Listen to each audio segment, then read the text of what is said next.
Une rentrée solennelle du club OHADA, membre de la Fondation pour le droit africain, et cette leçon inaugurale avec une thématique plus actuelle que jamais.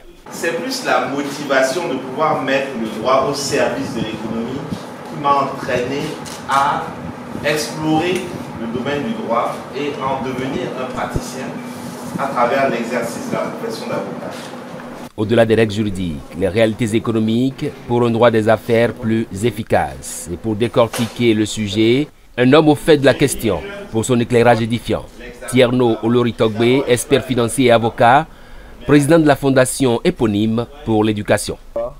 Comment concilier le droit et l'économie? En clair, la législation actuelle dans l'espace OHADA suffit-elle à couvrir tous les aspects de l'économie tenant compte des différentes évolutions?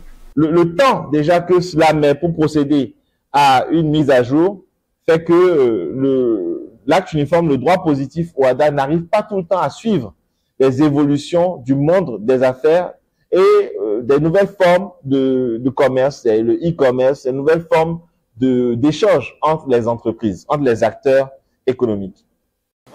À l'école doctorale des sciences juridiques, ce jeudi 28 février 2025, ce furent de véritables moments d'échange, avec une interaction des plus utiles pour les jeunes chercheurs, doctorants, étudiants en droit venus s'abreuver à cette source.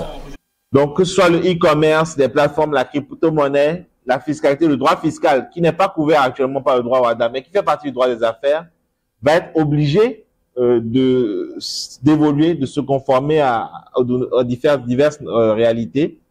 Et donc, ce que nous pouvons recommander, c'est de faire évoluer la pratique du droit des affaires vers plus d'interdisciplinarité, de pluridisciplinarité. Entre autres sujets plus actuels débattus, la tentative de conciliation, l'économie informelle et l'intelligence artificielle qui forcent un nouveau profil du juriste.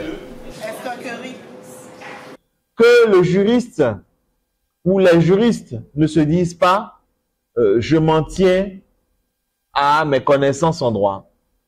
Il faut aller vers d'autres univers, il faut creuser d'autres univers pour essayer de se former, pour essayer d'être à la pointe et pour pouvoir répondre aux besoins du monde économique de la manière la plus efficace possible.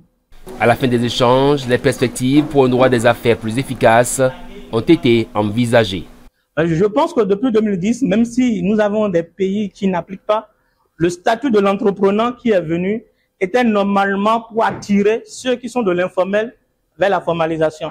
Alors, ce qui a fait qu'on dit qu'il n'y a plus d'immatriculation, mais il y a juste de déclaration. Le Bénin qui a fait l'exemple en 2015, qui a commencé, depuis quelque temps, nous allons sur la plateforme de création des entreprises, nous ne voyons pas le statut de l'entrepreneur. Là, tu nous formes dit, un, que la déclaration, elle est gratuite, ça ne doit pas être payant.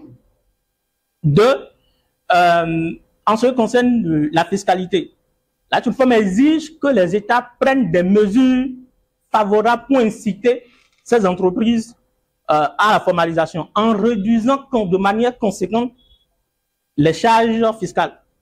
Les étudiants sont repartis de cette leçon inaugurale avec un exemplaire de cet ouvrage en répondant aux questions relatives à la thématique développée.